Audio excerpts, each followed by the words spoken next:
What I understand in hindsight is that the level of coordination between Israel and the United States was very deep. So there's no surprise here. I think there was no surprise. I will say more than that. If President Trump did not want this attack to happen, it wouldn't have happened. Uh-huh. Welcome to Taking the Edge Off the Middle East, a series of casual conversations that offer up rare insider knowledge on the most important events in the broader Middle East and why it all matters to America today. I'm Brian Katoulis, a senior fellow at the Middle East Institute and host of the podcast. And today I'm joined by Eyal Hulata, who is a senior international fellow at the Foundation for the Defense of Democracies. From July 2021 to January 2023, Eyal served as Israel's national security advisor and head of Israel's National Security Council. Eyal, welcome to MEI. Let's take some edge off the Middle East. Yes. First, before we get underway with our conversation, a note to our listeners about this week's episode. We are recording this first part of our discussion here on Monday, June 16th, about 4 days into the war that's broken out between Israel and Iran. Eyal and I originally sat down last week on June 9th, 2025, and that portion of the discussion, which focused on Israeli-Palestinian issues, the domestic politics in the United States and Israel, on the bilateral relationship, Eyal's tremendous background, that's in the second half of this episode, and you'll still hear that. We're going to turn to the first part of the discussion and talk about what's been going on the last 4 or 5 days with this war. Eyal, first of all, we're about 4 or 5 days into this conflict. What has surprised you the most so far about what's happened? Besides the timing of it, we can talk about that, but what's been most surprising to you? So this started in June 12th, last Thursday. And first, we should talk about the timing because I was actually surprised it happened at this point in time. I thought the American administration, President Trump, was still keen on using this as leverage. So that did come as a surprise, and we can talk about it. I think what more important to say is, Israel has been planning this raid or military action for years. We had a plan back in 2012 and 13, and then ongoing issues. This was always viewed as something that when we have to do this, this is going to be very, very dangerous. And I think for good reasons, because Iran is 2,000 kilometers away. Right. The fact that we were able to execute what we did that night so relatively smoothly, of course, a lot is because of the damage we did to the air defenses back in October, and also to the fact that Hezbollah is no longer a threat, to the point where they decided not to help the Iranians after we attacked them, which is like the reason the Iran sponsored Hezbollah for so long was for this point in time. So the dynamics is a bit surprising. I think more than anything, it signifies to what extent Iran is in solitude. Russia didn't come to its help. China didn't come to its help. The proxies didn't come to its help. That surprises you. I mean, again, this was anticipated given what's happened since October 7, but yes, I think this surprised me. I think this also surprised the Iranians. Mm-hmm. So you served in the Mossad. You were the national security advisor. There's a lot that you can't talk about. But we do know from press reports that it seems like the Mossad itself was quite successful, at least from these press reports, to get in on the ground and have drones operating in there and things like this. Does that surprise you, or you knew that this sort of was part of the mix of the capabilities that were being developed? Yeah, again, so we've prepared this for many years, and specifically the things that were done in Mossad in recent years, and also things that were done in Mossad in the Israeli Air Force in recent years. Of course, I knew them, right? I mean, a lot of the capabilities that we see now are things that the government that I served for pushed for funding. Naftali Bennett put a lot of emphasis in this. Prime Minister Lapid put a lot of emphasis in this. And I'm happy that we had to do this because things were ready on time. But again, the execution happened now. And I'm very happy, and I must say also proud to see how all things play out. It's a bit early to say how this all ends, and just the stock taking of what we succeeded to do or not. That's a bit premature to say. But the ability of this joint Mossad Israeli Air Force operation to take care of such a large portion of the Iranian weaponization program is something that is very significant, I think underreported and underevaluated so far. I mean, we've all been talking for many years about Natanz and Fordo and the enrichment facilities, which are very, very important. Yeah. But the fact that Iran now potentially lacks the ability to dash to a bomb, even if he wants to, and presumably the Supreme Leader already started this creeping toward a bomb. This is one of the reasons why this happened today or last week. This is very significant, and a lot of it has to do with the ability to have the right intelligence in the right time and the operational capability on the ground to do this. How do you see the Trump administration reacting to this? There was an initial message from Secretary of State Marco Rubio that essentially distanced the United States from this and said, this is a unilateral action. We're not involved. You see the debate inside of Trump's own camp, the people who support him. Then President Trump came out in support of this action. How do you see that? What's your reaction to it? But then how do you see that playing out if this campaign continues? Right. So first, again, this goes to the timing, because I also thought, given the messaging given by President Trump and others in the administration in the days before the attack, that they were fiercely going after continued negotiations. And there were leaks, or maybe it wasn't a leak, maybe it was deception messages, who knows, that President Trump is not in favor of an attack, right? Right. When we spoke here, Yes. this was the kind of context we were in. I thought President Trump would use this as leverage. It seems to be very different from what really happened. What I understand in hindsight is that the level of coordination between Israel and the United States was very deep. So there's no surprise here. I think there was no surprise. I will say more than that. If President Trump did not want this attack to happen, it wouldn't have happened. It's very clear, I think, to anyone who knows the dynamics. And we have a tendency to ask, so did he green light the attack? Well, between green and yellow with green spots on it, there are many grades, many shades of green and many shades of yellow. What's for sure and certain is that if President Trump didn't want the attack to happen on June 12th, it wouldn't have happened on June 12th. Yeah. Which means, to me, that President Trump thought that this was not, at the very least, not contradictory to an interest, and maybe even thought that this would be good in the overall scheme of things. Yeah, and he's been saying maybe we can get to a deal and use it as leverage and things like this. So from your vantage point, and as the former national security advisor in Israel, what do you think the ideal end goal should be? Again, we'll talk about what you think realistically will happen, but what in the ideal, now that this campaign has begun, Iran has retaliated, Israel has lost lives, it's a deadly dynamic situation right now. But what do you think the ideal end goal should be? So first, let's start with what were the goals of this attack. Israel's goal, and I think on this there is consensus across the political spectrum in Israel, to push back the Iranian nuclear program, to end or to close the path of Iran to dash for a bomb. And I think that, so it seems, we've done a good job in this regard. Of course, I would like also the facility in Fordo to be attacked. As you know well, we may need the Americans for that. Can you do that on your own or no? So, we can do something, and I'm sure that we will do the maximum that we can. This will not eliminate the site the way that we have probably eliminated Natanz. But I will add that given the damage that we did to the weaponization group and program, as I understand that we did, even if Iran does decide to take some of the stockpile of the 60% enriched uranium that they have, and by the way, attacking Fordo won't solve that, right? And take some advanced centrifuges, which they have, and again, attacking Fordo will not solve for that. And they decide to dash for it and to enrich to 90%, they still need now to start the full process of how to turn this into a weapon, and they're positioned very badly to do this after we taking out the scientists and the facilities and the equipment and the infrastructure. So I think, by and large, we've distanced significantly Iran's ability to dash to a bomb, and that's important. You put time on the clock. Yes. At the very least. At the very least. Now, this is the objective, and again, I'm not fully familiar with all of the planning of the Israeli military attack. If there are more things to do on this regard, we should do it. I would put a cap on the amount of time we wait for the Americans to come join us and drop some MOPs with B-2s on Fordo. I don't think this is very likely to happen. Of course, I could be surprised. Yeah. And tonight we'll find ourselves with this happening.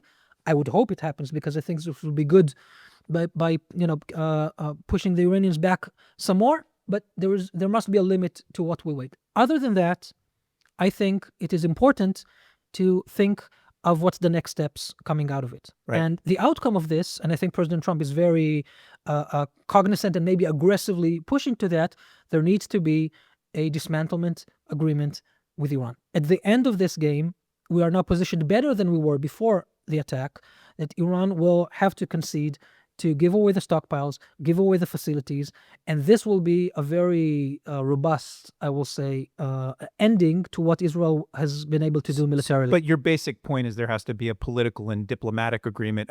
Prime Minister Netanyahu had talked about the Libya model, for instance, a dismantlement before these attacks. Yeah. So essentially, you see this as getting leverage potentially in something that needs to end in talks. But here's the question. There's news reports about President Trump allegedly rejecting an option to kill the supreme leader, Ali Khamenei. Do you think regime change and getting rid of the regime should be a goal for Israel? I would be very averse of stating that this is a military goal for Israel. I would not shed a tear if the regime in Iran falls, and if the people of Iran, who about 80% of them do not support this revolutionary regime, will have an opportunity to have their freedom and their rights. Right. So no one will shed a tear. I think you won't shed a tear either. But I would be very careful not to make this a military goal. We might escalate to that, because if the supreme leader will not agree to anything, will not go to end the war, will escalate himself. I mean, they've been killing Israeli civilians. We've not been targeting Iranian civilians. We've been targeting nuclear scientists, military officials, and so forth. If the damage that they incur in Israel will continue to rise, and none of the restraining forces, the U.S., the mediators, will be able to end this, I can see how this can escalate into also going after economic and maybe regime targets in Iran. But this is, to the best of my knowledge, not Israel's purpose at the moment, and I don't think it should be for a military conflict. What's the biggest thing that Israel should be worried about right now in this environment of uncertainty and unpredictability? What's the big blind spots and the concerns that you have? So there are a few things that worries me if this goes much longer. We're talking about the prospect of escalation. This can come with a heavy toll on Israel. And I think Israel is paying tolls for its wars, and the people of Israel are resilient and are willing to risk in order to preserve our security. But this has to come with a purpose, and this has to come with an outcome. This can go out of hand. The balance of how many missiles the Iranians have and what's the amount of air defense that we have. We still have pretty good air defense, and we can preserve it for longer, but not indefinitely. Yeah. And our airport is shut down for 5 days now, and the longer it's shut, this will have a toll on the Israeli economy and on many of the things. And Israel, for a good reason, I think, I support the fact that we did it in those circumstances, and I advocated on many occasions that Iran should be the top national security priority. But this does not mean that we need to cancel everything else that is important for Israel on this. And this can get out of hand in such a way. I hope it doesn't. I think we have enough talent and strategic thinking and leadership, I hope, in this government. Prime Minister Netanyahu should know everything that they did, and hopefully good friends here in Washington that would make sure that this does not get derailed. Last question on this first part of the discussion on Iran. What concerns you the most about the potential for a gap that could emerge between the United States and the Trump administration and Israel, given all of this uncertainty? What are the things that, if you were advising this government in Israel and you're not, you're on the outside, what would you make sure that you want to try to avoid the gaps, given what you've seen over the last 2 years here in the United States? Right. So the first thing I would advise is to strive for as strong strategic coordination between Jerusalem and Washington. And I have to say, to the best of my knowledge, this was done here. So there was strategic coordination with Washington. Maybe President Trump has political reasons not to put this too much in the daylight, but my understanding is that this was carefully taken care of. Now what I'm worried about is that Israel has a tendency to start things and not necessarily know how to end them. Right. We talked about that. We talked about this last time, and the war in Gaza, I think, it's a bad example for it. And there are many reasons why this should happen, but this does worry me, that Israel cannot navigate because of political considerations, because of image consideration and posture considerations, and a whole bunch of things. Israel will not be able to navigate this well, and this calls for good coordination between Jerusalem and Washington as well, and also trust between Prime Minister Netanyahu and Trump specifically. I'm not sure that this is the best virtue of the relationship between these two, and I hope that this does turn out to the better. Yeah. So we'll end on that point, is that the question of how does this conflict end needs to be answered clearly by Israel, but also needs to be in alignment with what the U.S. wants. I agree. And one of the two big issues of the moment, Israel's war against Hamas in Gaza. What's your assessment of the current Israeli government's handling of the threats and challenges in Gaza, but also importantly, the military operations and the negotiations to bring the remaining hostages home. Right. We're recording this. Today's June 9th. Yes. And I'm saying this because by the time that this will be out, many things can change. Yes. Just because It's the Middle it's East. the Middle East. Yeah. And in particular, in the current Israeli situation, where literally in 2 days there might be a vote of confidence against the government. Yeah, it's a And everything- volatile political Yes. situation. So everything Yeah. can change by the time this is out. But just to give a perspective on what's happening right now, Israel is again in the midst of an intense campaign in Gaza, having failed to reach an agreement on the release of the hostages, even a temporary ceasefire associated with it. I hope that changes. I mean, I think we need to get the hostages back, and I think we need to bring an end to this war, just because there are so many other challenges that we need to face. And I think we've exhausted what we have been able to do in Gaza and have been successful. Right. Given the fact that this has started in the worst catastrophe that Israel has experienced since its conception on October 7. But if we look at everything that happened since then, we've been quite successful militarily. Unfortunately, I think we've been very unsuccessful in all the other aspects. But why is that? Why have you not been successful in all those other aspects? Is it a failure of leadership? Is it a lack of vision? Is it just a tough adversary and tough conditions, or is it all of the above? What is it? So I think it's a mix of all of the above always. But I think given the political circumstance in Israel in the moment, Israel is led by the most right-wing government we've ever had. Some of the factions in this government are very extreme. Some of the factions in this government... Extreme in what way? How would you define it? Extreme in the sense that when they look at what Israel should be, they see a different Israel than most Israelis see, right? We have ministers who believe that Israel should not only win over Hamas, but reconquer the Strip and rebuild settlements. Right. And after we do that, go to the West Bank, finish the annex the West annexation, Bank, yeah. and move ahead. Do they want to go further? Do they want to go to Jordan? Do they want to go to southern Lebanon and other places? I haven't asked them, but maybe their question's not worth asking. But I mean, clearly, Prime Minister Netanyahu is within all of those constraints, and when he needs to navigate this, I'm not sure it really matters what he wants anymore, because he's confined with this impossible political situation that he brought himself into. So when this is the case, Israel cannot even put public to the fact that it is responsible for humanitarian aid in Gaza. We have a really very successful campaign of administering humanitarian aid in Gaza over the last few weeks that is bypassing Hamas for the first time, changing the situation on the ground. Yeah. And Prime Minister Netanyahu is not able to take credit for it because this is against the policies that his cabinet has been approving for so many months before. But wait a second, you said very successful. Now, a lot of the humanitarian organizations that have dealt with aid, not just in Gaza, but around the world, have said that this mechanism, the Gaza Humanitarian Foundation, and the things that have been, if you look at the deaths also at delivery points, that this has not been successful at all. And it's actually a subject for debate in the United States, and I think also in Israel as well. First, let's be fair with the facts. Israel has been blamed to shoot and kill in those places of administering humanitarian aid. Yeah, that's a blunt lie. It's not true. It's not. It's been completely not only revoked by the IDF, but I think also the administration understands that this is not true. It puts Hamas in a tight spot because for the first time since the beginning of the war, when we bring humanitarian aid into Gaza, it's going to the people directly and not hijacked by Hamas on the way. Right. Now, again, Israel has been suffering criticism over the humanitarian situation in Gaza since October 8th. Yeah. Right. Way before anything else started. And in fact, I have criticism on the way that our government has dealt with humanitarian aid.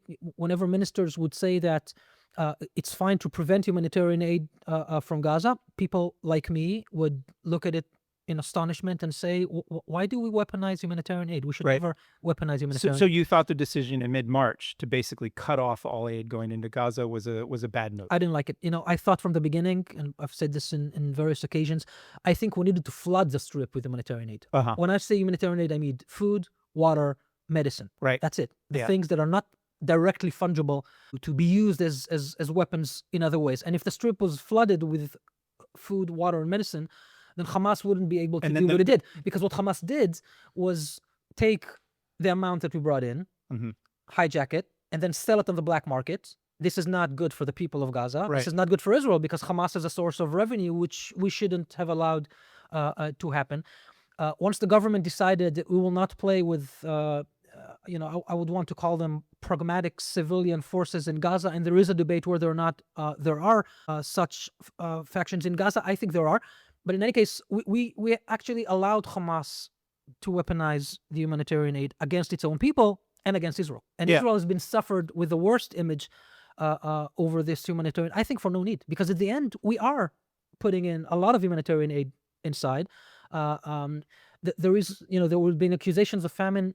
I've never seen any proof of famine. On the contrary, we have good evidence of what's happening inside of Gaza. But it doesn't matter because if our political system is not able to monetize this, take credit for it because Right. of their own political issues, then it's What do you it's a say to disaster. those who say that this alternative mechanism actually is empowering criminal networks and gangs? There's this guy, Yasser Abu Shabab, whose name has come out in the press. And I talked to friends just over the past weekend who live in Gaza, and they express concern about the types of individuals the IDF and others have associated themselves with. And is it this Faustian bargain that you necessarily have to do from your perspective? And then secondly, I know it's a dynamic situation, but is there enough getting in there? I mean, I know there's not evidence of famine, but people say that the choke points, the collection points where you have to go and walk many, many kilometers, you have to be able-bodied and things like this. There's deficiencies in this current system in what's doing. So This is a program that is expanding. I think the plan is to have quite a lot of points to provide humanitarian aid to the civilians, and the more there are, the better. yeah. Do I like the fact that we're empowering thugs, which some of them are really, really radical, and they will bite us in the tail when they have a chance? Of course not. As I said before, I think from the beginning that we should have found a better way to work with local civilian Gazans.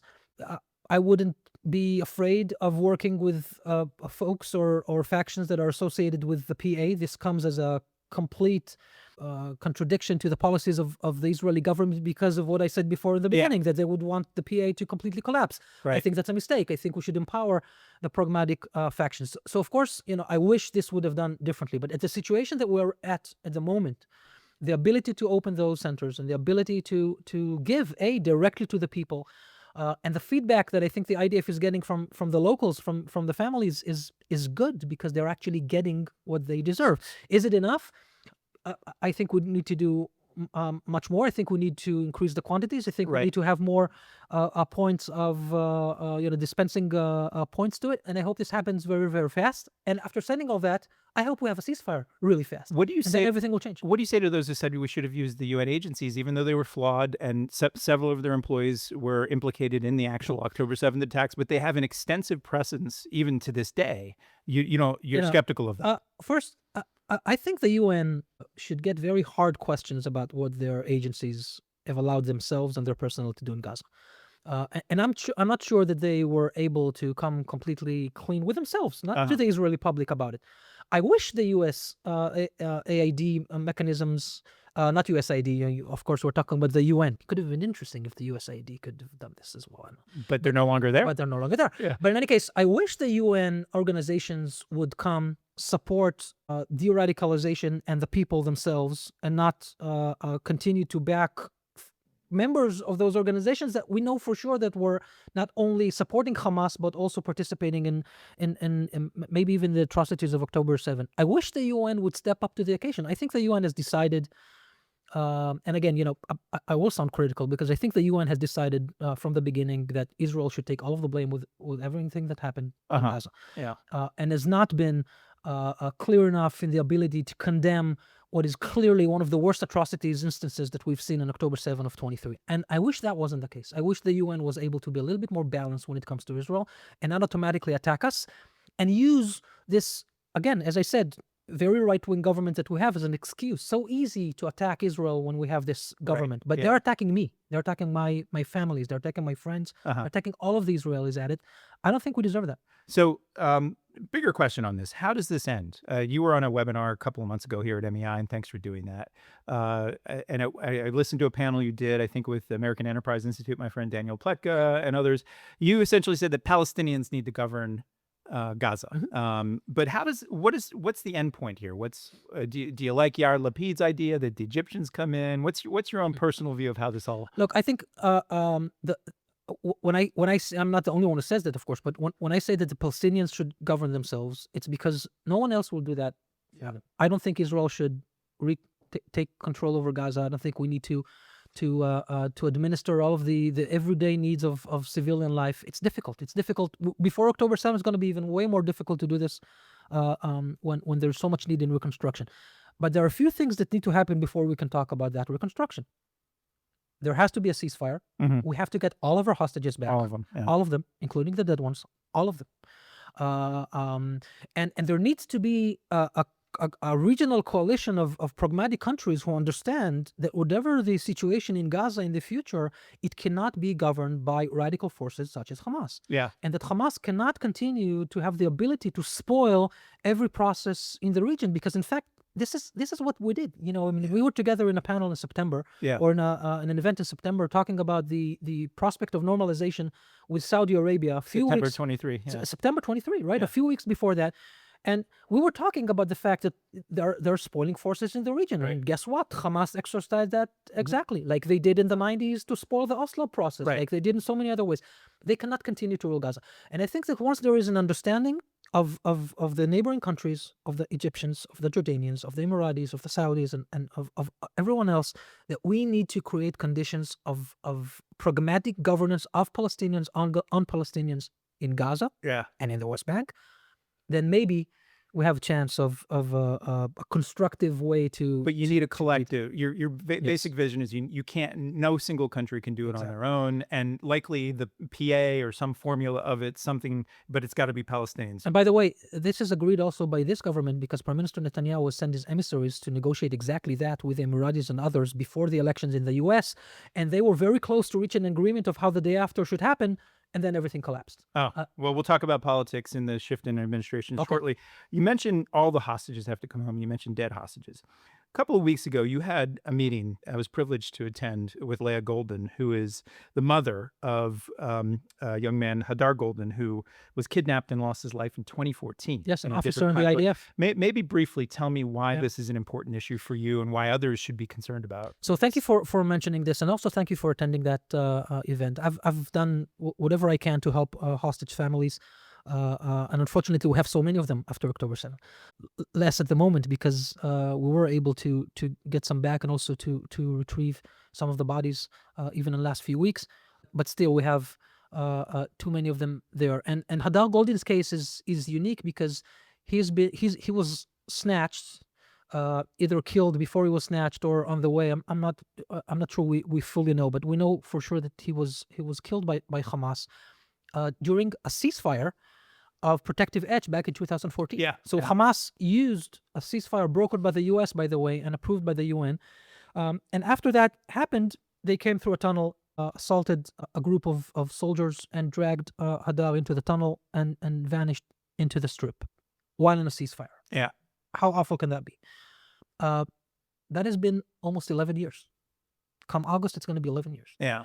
And the family has no grave, no ability to know that their beloved son lies in peace, as every human being should. They are a religious Orthodox Jewish family.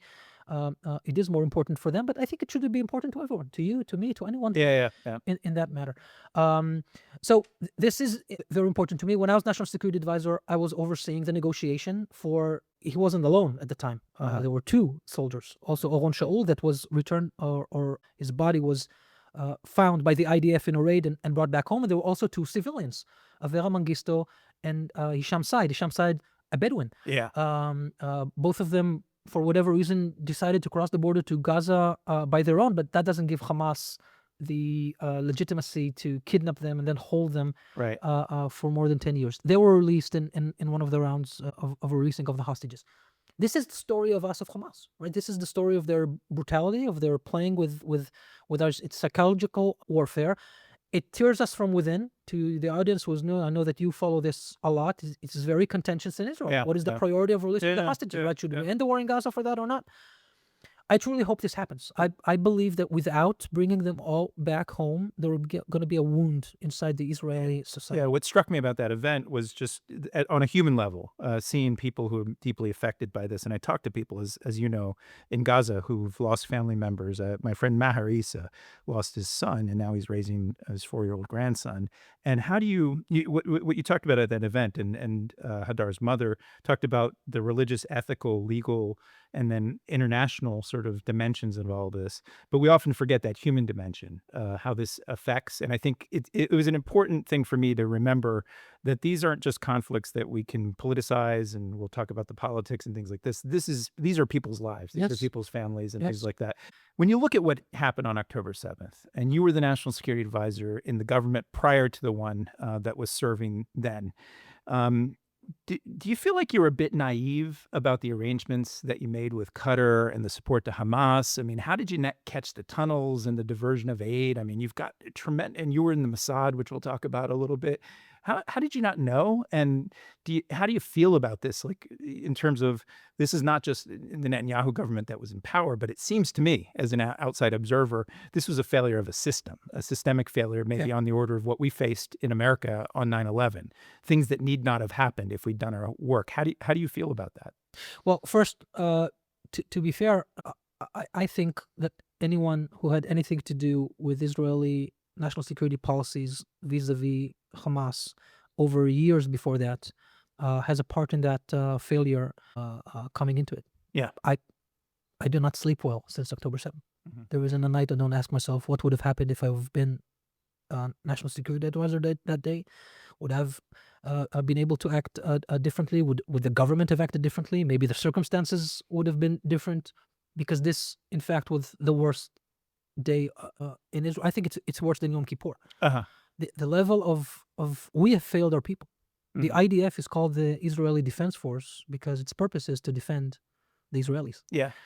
And we have failed to do that. And has there been a reckoning from your view, politically, I mean, strategically? Because it is so, I don't want to get too political in this Understand. podcast, but Yeah. but the fact that Prime Minister Netanyahu refuses to assume responsibility and refuses to appoint a national inquiry, which is what Israel does in such catastrophic failures, says a lot about the way that I think he would like the narrative to be written. Right. He made sure that all the others have been fired. The Minister of Defense, which bears responsibility. The chief of the military, of course, bears a responsibility. The head of Shabak, our internal security service, that is also responsible for intel coming from Gaza and the West Bank. He's about to finish his job. By the time this is out, he was supposed to be out of his position. Let's see how this plays out for a variety of problematic reasons. All of them have left. Netanyahu seems to think that he can survive this, run for another elections, win the trust of the people. And I think as long as this is the case, it's very hard to talk about responsibility and accountability. Yeah. I feel responsible. Uh-huh. And I didn't serve in this government. Right. I left 9 months before this happened. Now, as for the paradigm, look, the questions, of course, are very, very valid. I don't think we were surprised by, this individual pieces. We knew that the Qatari money was bad. The government that I served for did whatever we could at the short time we had to change this way so that, for instance, cash would not go into And Gaza. it was going to salaries of teachers. Yes, and things we like this. changed this to food stamps, what you call in the U.S. food stamps, and to try to make it less fungible as possible. I was working to try to fund other funders other than Qatar in the Gulf to step in instead of them, because we knew that we cannot trust the Qataris. We also knew that we cannot trust Hamas. Prime Minister Bennett, on every occasion, said that we need to retaliate on every attack that they did, and quite in fact we did. On every balloon and every kite, we retaliated in Gaza. Yeah. I wish this policy would have continued with the government that came afterwards. There were many things that I feel that we tried to do, but also we fell to the same, I think, problem that is fundamental to this. We did not appreciate our enemies enough. Yeah. We did not appreciate Hamas enough. We thought to ourselves, what's the worst that can happen? We can have another guardian of the walls, which is what they did in May of 21, just before our government came in, which is a barrage of rockets that translated into like a week or 10 days of conflict that eventually ended. They did not penetrate into Israel. Right. Because of the underground barrier, they were not able to penetrate into Israel below ground, and we felt too secure that the wall that we build on Gaza will hold, and that we have enough troops along this fence, and that we have good intel and we'll have an advance warning. We failed because of our hubris. We failed because we did not appreciate our enemy's willingness to do radical things, and they did a radical thing.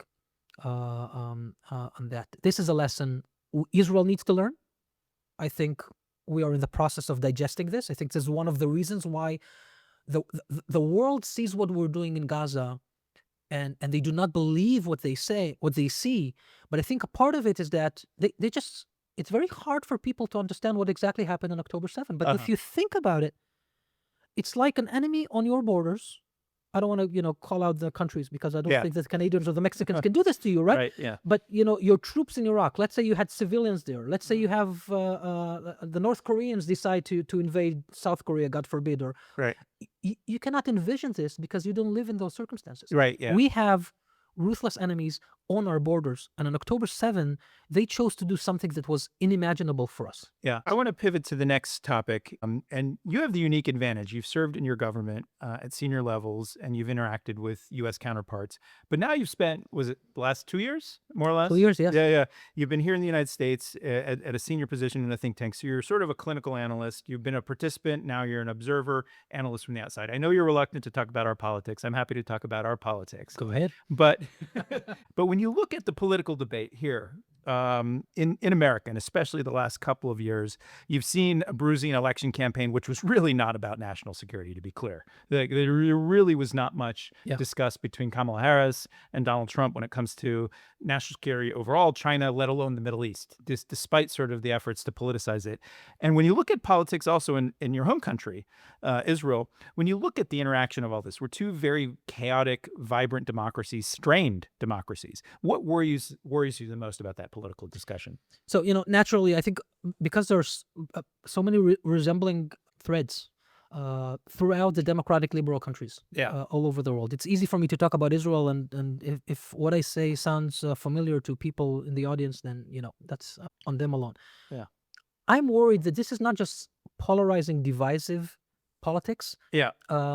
But there is an attempt, sometimes on both sides, but definitely, at least in the Israeli context, I think, to put a wedge between two factions in the society, and try to push the people to think that the other party are non-patriotic, that they're traitors. Right.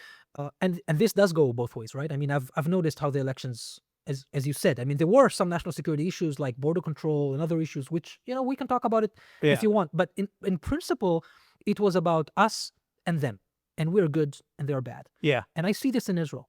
Now, I served as national security advisor for the government that is the complete political opposite of the government that serves now. What does that make me?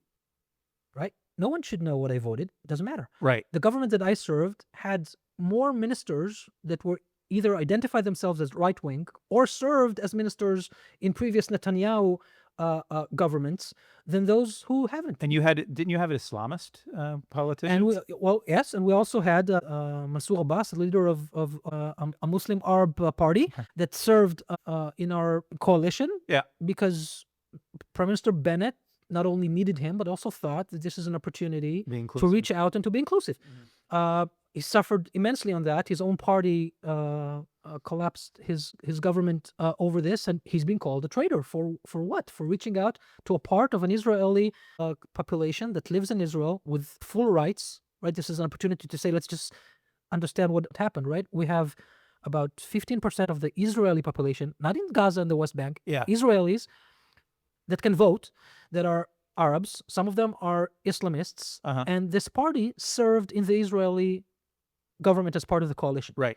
And we're still being called all of the awful things that we're called as Israelis. I'm not sure that people know this fact. So thanks for raising this. But in any case, this is where we are. And none of us are traitors. I don't think any of us, I was called a traitor. Yeah. Right? I don't think any of us deserve to be called a traitor.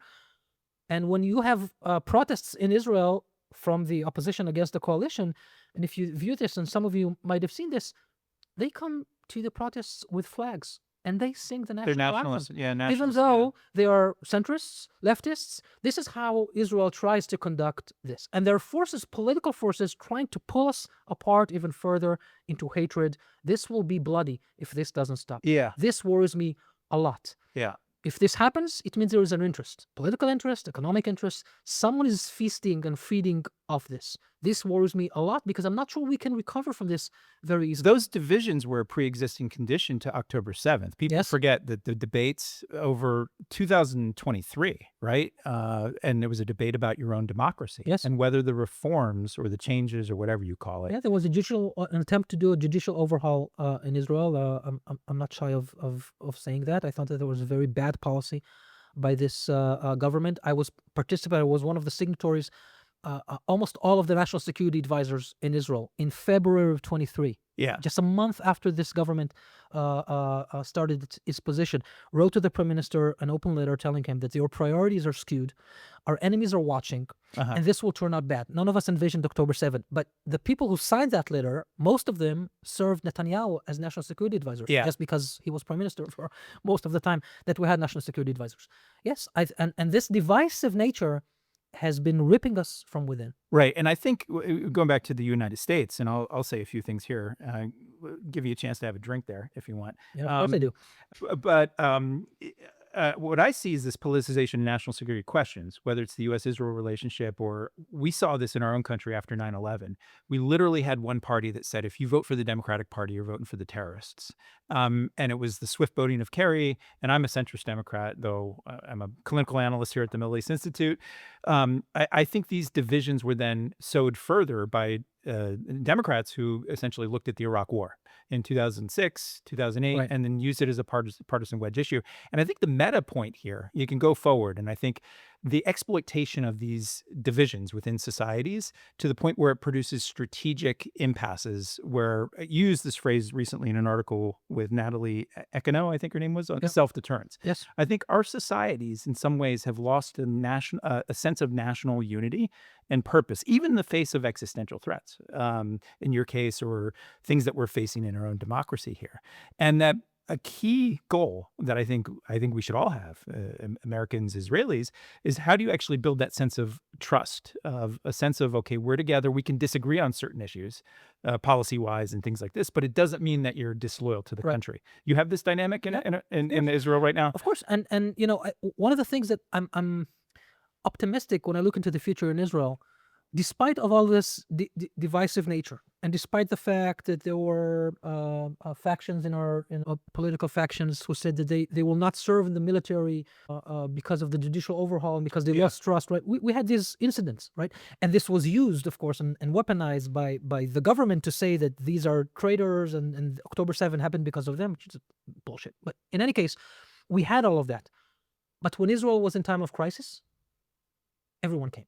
On October 7, everyone came, everyone drafted. We had more than twice reservists coming to the bases asking to be drafted to the military because there was a deep sense that we're fighting for a home again. We're fighting for the core things that means to be Israeli.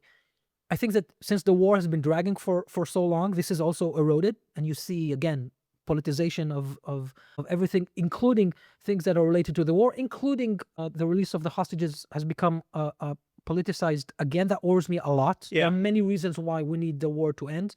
Some of it has to do with the basic unity of Israelis.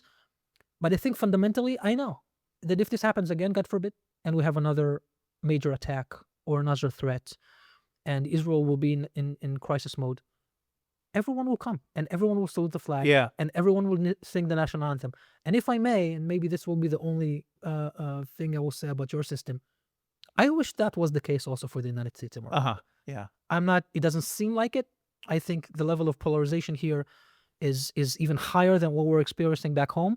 I think the fact that there is no sense of real joint adversary or threat from the outside, it's very difficult for you to unite over a sense of real existential, because there is nothing existential that is threatening you.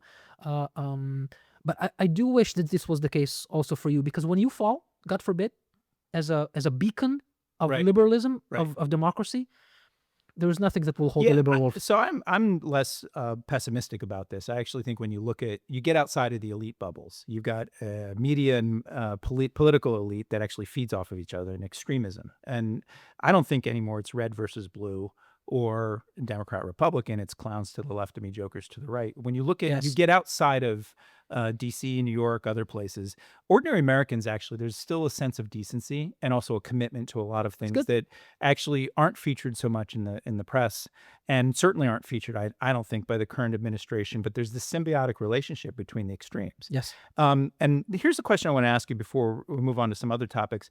I have the sense that in the 2010s, especially under the earlier tenure of Netanyahu, not to pinpoint him, but there was a lot of concerted efforts on the part of the Israeli right to align with parts of the American right to make this a partisan wedge issue in our politics, to say the Democrats are weak on Israel, and that in some ways it became a self-fulfilling prophecy, that it actually amplified those on the far left who have a different view in about Israel and Palestine and things like this. And in a sense, it was a strategic error, because it actually through the JCPOA debates and the very politicized efforts, Netanyahu coming here and giving a speech to Congress, these sorts of things actually planted the seeds to something that we're seeing unfold right now in this country right now. More doubt, more skepticism. Yes, there are real problems. You may disagree with this, with Israel's occupation, its own moves against sort of moves in the region. But a real issue at the elite level was a concerted effort by the Israeli right and some parts of the American right to make this a wedge issue in our politics. And I think that's bad for America and it's bad for Israel. I don't know if you agree or disagree with that. well, first, of course, there's always a chicken and egg question there, and also a question of causality of what caused what. But let's start from the end. It is clear that we're in a very bad situation. The Israeli affinity to Israel, right? The Yeah. empathy to Israel, the legitimacy of Israel has become very, very divisive in the US. Right. So, even if we can debate on why this happened and what was Netanyahu's role and maybe what was Obama's role and maybe some other people and people on the right, and there are many factions who, I guess, had an interest in making this so divisive and polarized. But clearly, on this, I agree with you 100%. This is bad for Israel. I think this is also bad for the United States. Yeah. Israel is the strongest, most like-minded ally, I think, the U.S. has that is in combat, right? I don't know if people know this, but the most experience flight hours of your F-35s, F-16, and F-15 is in Israel. Yeah. We have more experience with your weapon system than you do because we're on the front line, and very thankfully we're your allies and we're backed by your support. We don't need your soldiers to die for us or to fight for us. We fight for our own, right? You don't have many allies that do that. Yeah. You need to protect Europe and to protect in Southeast Asia.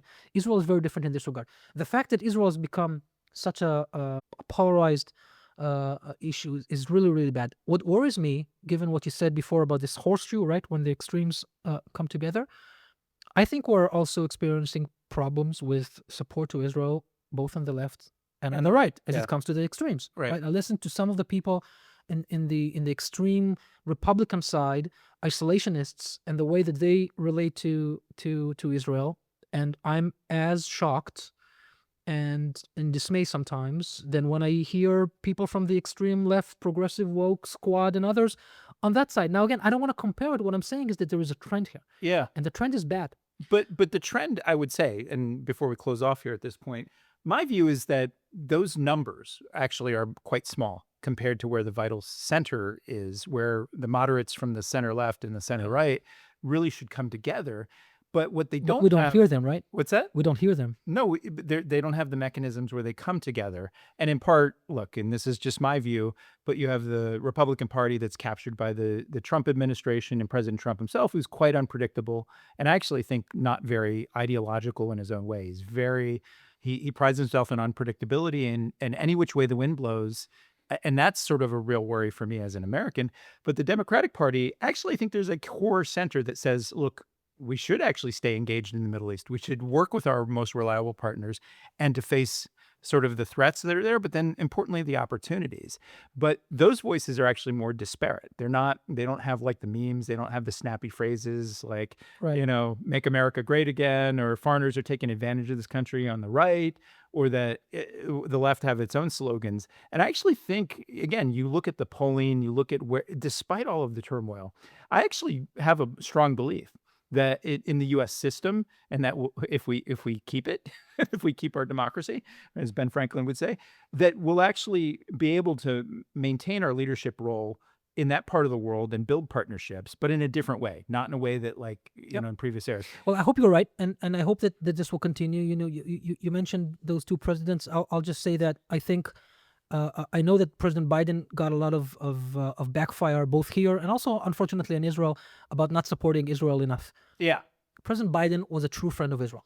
I was there when he delivered Israel the Jerusalem Declaration in his visit in July of 22. That is one of the most pro-Israeli documents ever written and ever signed by an American president. And his commitment to Israel during the war from the beginning was very, very strong. Am I happy about all of his policies later? No. Yeah. Hey, Yeah. I don't question President Trump's commitment to Israel either. I won't debate whether or not he's an ideologist. I don't know, and it's not for me to say. But clearly, I think that his both affection and understanding of the importance of Israel is there. He delivered the Abraham Accords, the single most important thing that is transformative to the Middle East during Trump 1. And I hope that this continues, and this is his commitment to see more and more integration of Israel in the region will continue. I hope that you're right about the cohort of the people. I think we need to work towards that end. Right. I hope that the people who listen to this audience hear rational voices, both from you, I hope also from me, understanding that this is something that we have to preserve and we have to work for. And if there was something contributing to this in this podcast, then maybe we've done something. Even if people disagree with it, the point is to have a discussion. It's like, okay, I think you're right. I think you're wrong, Eyal, and let's talk about it rather than shut you out or shout you out and things like this. Right. All right, I want to. We've run out of time. There's a lot of topics I wanted to cover with you. Maybe we can do a part 2 at some point. I know you're. I'd love to come back. I'll do it from there. I'll come to visit. Yeah. So I want to ask a question that I ask all my guests, and it's a key part of our audience are younger people. I hope and I hope we have some people in Israel who look at you, someone like you, and may want to follow in your career footsteps. Now, you served for 20 years in the Israeli national security apparatus. You were in the Mossad. You were awarded the Israel Defense Award. I mentioned you're a graduate of a elite technology leadership program. I wanted to talk to you about like technology and where we're going. You're a physicist. You're much smarter than I am. You got a PhD in physics. It's amazing. When you think about national security and where you serve so far, I don't know if you're going to serve again. I hope you do. I hope I do. Yeah. What was the spark that got you into the? So it's. In Israel, it's different because we have mandatory military service and everyone serves. And I hope we never lose that because I think it not only gives the sense of commitment that I spoke before, it also attracts the talent into this funnel of national security. And then it's a matter of choice, right? So I went to Talpiot program. I served for a total of 9 years. That was my mandatory service, very long. What was the Talpiot program? So Talpiot is southern Jerusalem. Where is that? Talpiot is a neighborhood in southern Jerusalem. It's true, but Talpiot program is an IDF program that attracts people with high level of math, physics, computer science, puts them into a degree in the Hebrew University, and then trains them as R&D officers all across the Israeli system, the defense system. And from there, I went to Mossad, as you said, and I served in the technology division for many years, and then ran it, and then I was head of strategic planning for the organization. I think the spark for me, and maybe I had this from an early age, I always felt that Israel being small, and with our history and background, I'm a grandchild of Holocaust survivors, and each of us has his story. It's up to us to make a difference. Right. I felt that from a very, very early age. And the older I got and the roles that I assumed and understanding that, even someone like me can make a difference in the various things, that always kept me going. And from round to round, I asked myself, so what's the next challenge? What's the next thing that I can do that will be meaningful? What's the next thing that I could do that will make a difference? And I've never done a position because I was thinking where it will lead me. I've done every position as if it was going to be the last. And I tried to make an impact as much as I could in everything that I did during that time. Thankfully, I guess I did well in each Mhm. of them because I was continued to be pulled up But wait, along the ranks. you never thought about where you would go next. You thought about how you could actually have the most impact in the Yes. position you were. That's an important Yeah, message. and I think that is an important message. The people who listen to this, sometimes we make choices because we think this will give us to a path. Right. Two problems with that. Uh-huh. Number one, you never know what will happen. Exactly. And you might miss an opportunity to do something meaningful today. Yeah. Not because you might do something more meaningful tomorrow. Right. But the second problem with that is you don't enjoy the journey. Yeah. And the journey is very important. Yeah. Right? I mean, what's the point in doing something today that you don't enjoy just because you hope or feel or, that this will give you an opportunity tomorrow? Right. Seize the moment while you're at it. Because Yes. in the Israeli context, we have needs all the time. So Mm-hmm. for myself, it was important for me to have this sense of purpose Yeah. in everything that I did. So what you were doing was bigger than yourself and connected to your past, but then you hope your future. How do you say carpe diem in Hindi? Do you know? Seize the day. Well, yeah, I would use another term that might be a little different that is biblical, and it's not about the time, it's about the person.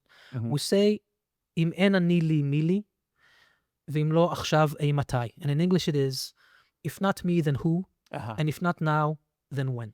Uh-huh. And I think, it's not exactly like carpe diem. Right. I got you. Maybe it's because, we're Jews and we have a different path to it. But I think it has the same issue. It's about us Uh-huh. and it's about now. Yeah. And if we don't act, we're wasting our time.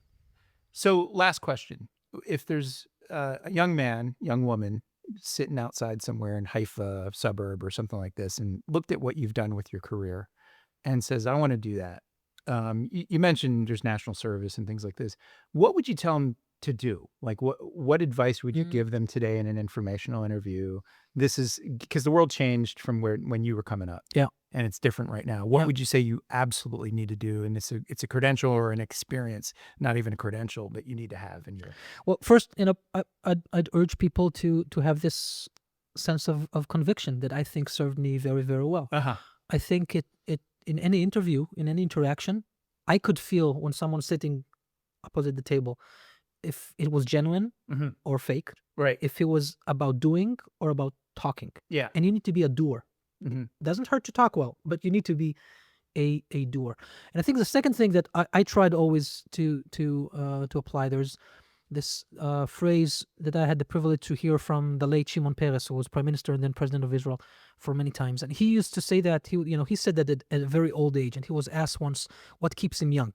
Uh-huh. And he said that what keeps him young is that his dreams are always more exciting than his memories. Uh-huh. And I really like that. Yeah, that's Right? great. I don't Yeah. think it's just for old people. I think it's also for young people. Yeah. Right? Do I reflect of what I did? I'm very proud of the things I did. Right. We don't have time, or I don't have the ability to share about some of the things that I'm proud of that I did in my service. But Because if you told us, you'd have to kill us. well, I can't. I Yeah, don't know sorry. who's listening today, right? But in any case, I try to live by that. I Yeah. always ask myself, so what's next? Right? Uh-huh. What are the things that I need to work on today? By the way, yes, as I said before, but that would fulfill a better future for me, for us, for all of us, for Israel, for the world. Right. And if I'm excited by the prospect of things that I believe I can do, Yeah. I'm very content. And I hope that people who listen to this, try this. Try. Think big, dream hard, and do today. Wonderful, Eyal. Well, thanks for spending so much time with us. I actually want to commit you to doing another conversation. I will I know gladly you're come, Brian. you're going back. And maybe we'll do this in Israel. You come to Israel. You can Oh, record an episode. I'd love to do that. Can over we, in can we Israel. taking the edge off the Middle East on Why the road? Who's up for that? All right, let's do it. But I really appreciate all the insights that you provided with us today. I know we ran over a little bit of time, but thank you for your insights, for your friendship, and appreciate you coming here. Thanks for having me, Brian. Great. That's all the time we have this week. Again, thanks to our listeners for tuning in, to our colleagues for their work on this week's episode. Taking the Edge Off the Middle East has its own independent channel, I think many of you know now. You can follow us on Apple Podcasts, Spotify, wherever you get your favorite podcasts. Our little podcast is growing up. You can follow us on MEI at X, Instagram, Facebook, and YouTube. And subscribe to all of our email newsletters for the latest analysis and information about upcoming events. I'm Brian Katulis. We'll see you all soon.